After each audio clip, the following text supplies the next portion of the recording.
Hey everyone, welcome back to the channel. This is episode 5 of trying to resurrect my 1972 Ford Bronco.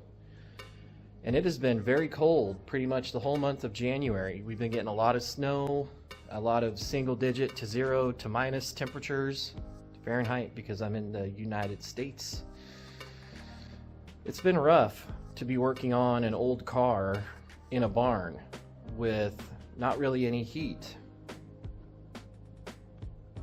So in the last video, you guys painfully watched me install the front bumper on the Bronco, and equally painfully watched me try to start the Bronco. Didn't work out very well. It did turn over and it did come to life, but being as I was by myself, I couldn't really get it to run on its own. I had what I thought was a problem with the carburetor. It was just a problem with the operator, operator error. Anyway, in that video I did mention we were going to get a mechanical fuel pump on this thing, try to get it running. And you could tell that we went all in. So I actually had a whole nother video filmed and ready to go, but I decided I didn't like any of it because I just did it over like probably 3 weeks trying to get that one video out, but like I said, it's been so cold I haven't been able to do hardly anything. So quick summary. As you can see, the front cover has been pulled off. So everything associated with it, the radiator, the fan, all that stuff, pulled it off. The new front cover is ready to go on, but I need it to be a little bit warmer. I'm afraid that the RTV won't stick if I try to, use it below 30 degrees. Anyway, I have new parts.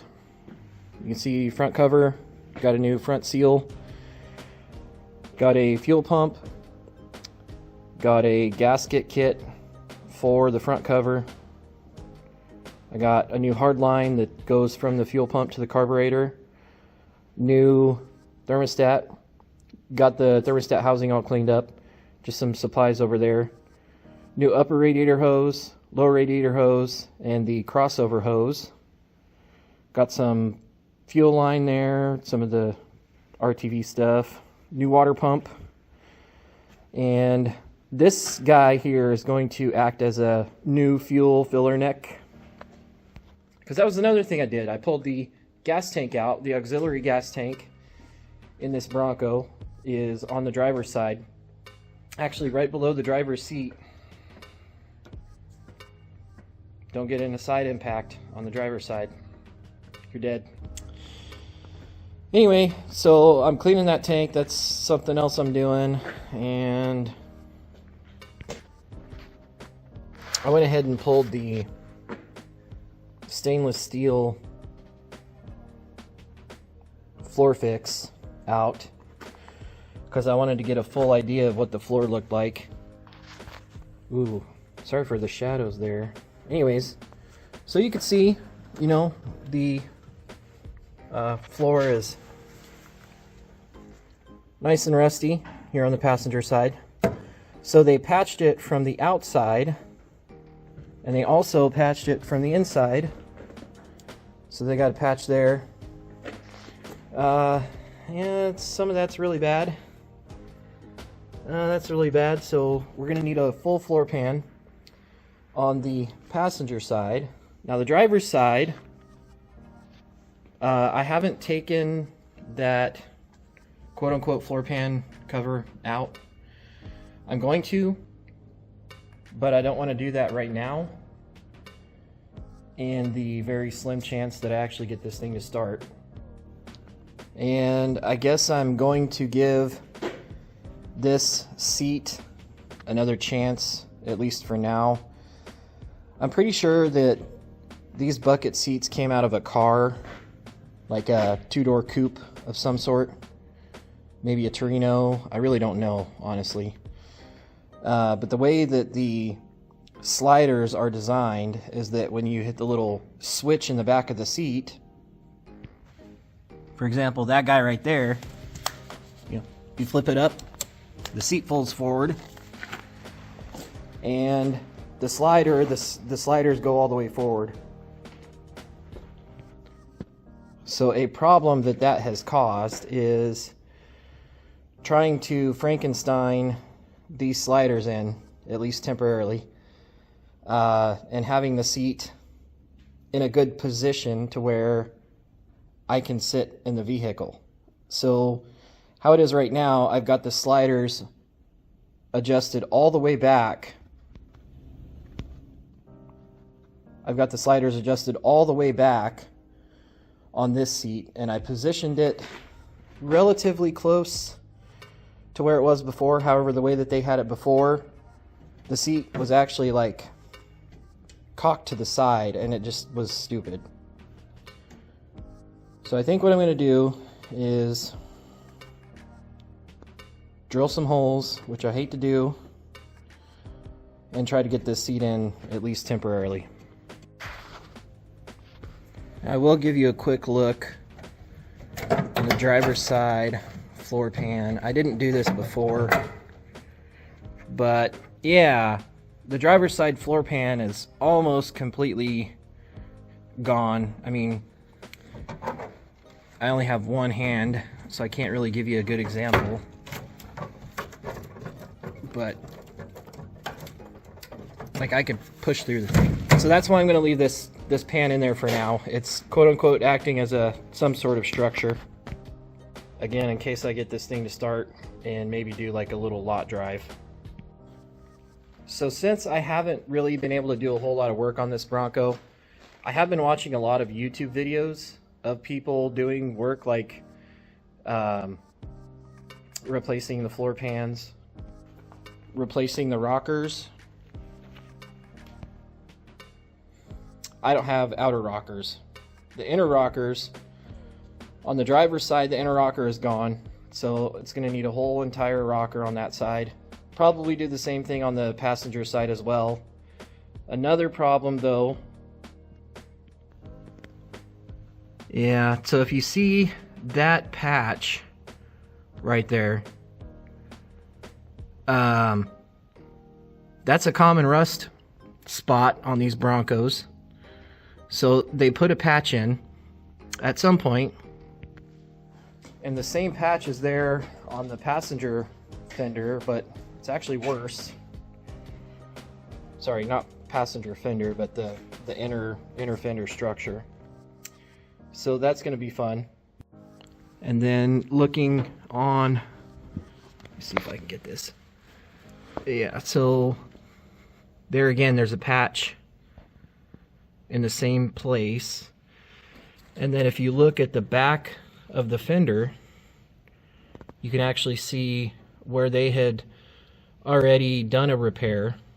So you see it's riveted in, and that's like the same type of galvanized material that they used for the doghouse cover. So a thing that I'm gonna do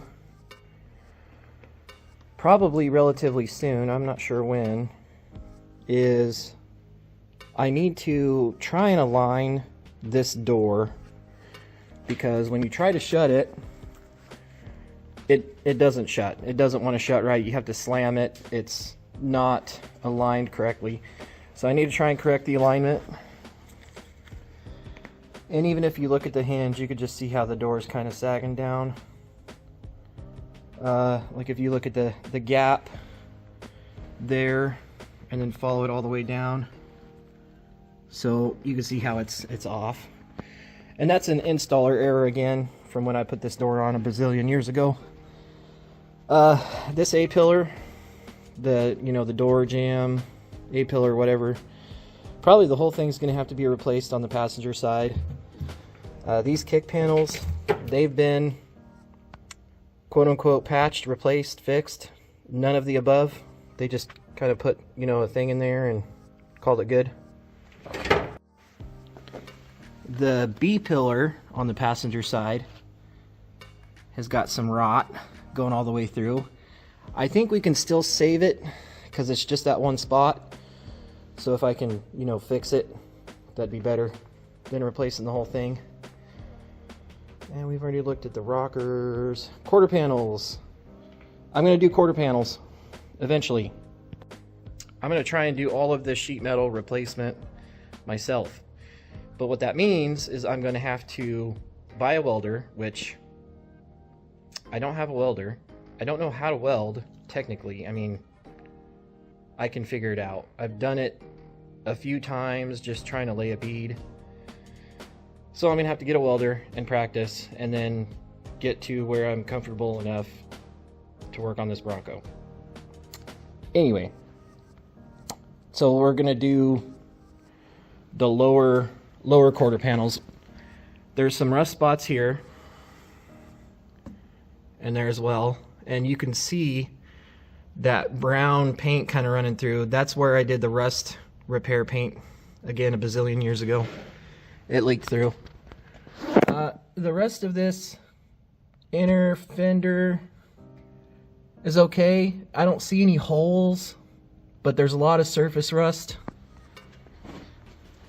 And then of course, stupid me, we thought it would be cool to cut that all off, so have to fix that. I don't want to have to replace this back headlight, or sorry, tail light, back part of the, you know,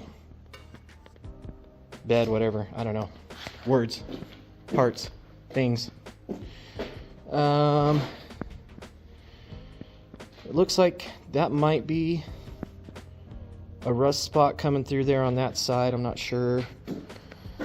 Down here at the bottom, that's going to be a problem.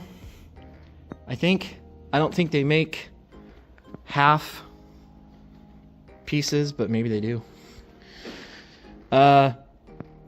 Again, lower quarter panel on this side we're going to do. And this whole inner fender structure is in a lot better shape. There might be a rust hole there. I'll need to look at it with my eyeballs and not through a camera.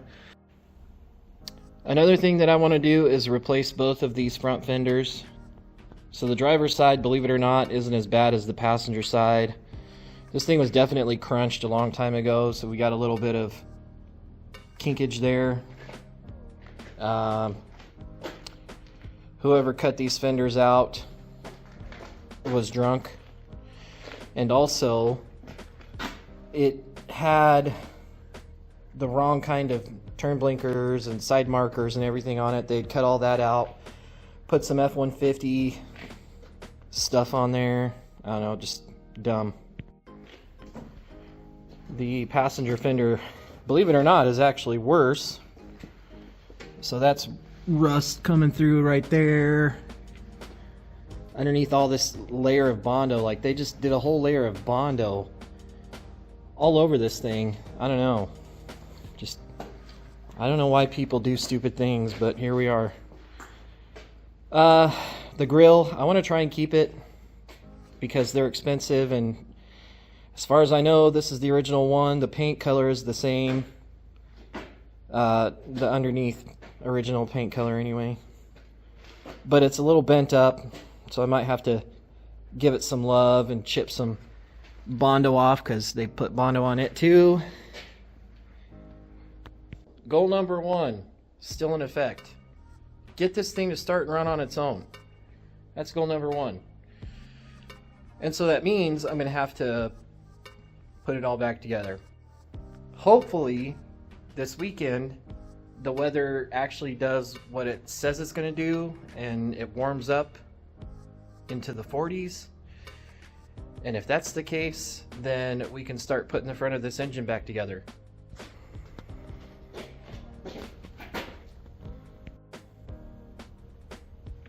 Because I don't like it just sitting here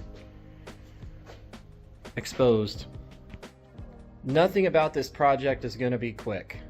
Let me just put that out there. So if y'all are really interested in these videos, let me know, please. Give me a subscribe, hit that like button, give me some comments, give me some feedback too. You know, I've been making YouTube videos since 2009. I don't know if I've ever mentioned that in another video before. And so I'm comfortable talking to myself in front of the camera, but help me spice it up a little bit if y'all, you know, have any input. Anyways, I think that's where I'm going to end this video, though. It was just kind of a quick walk around. You know, some crazy guy decided that wintertime would be a perfect time to pull his old piece of junk out of the farm field and put it into an old barn and try and work on it. I'm that guy. But hopefully next week we'll actually be getting some stuff done on this thing and maybe even get it to start. I don't know. Might take a 2-part video. There's a lot of crap I got to do. But anyway, that's it. Thanks for watching. We'll see y'all next week. Peace.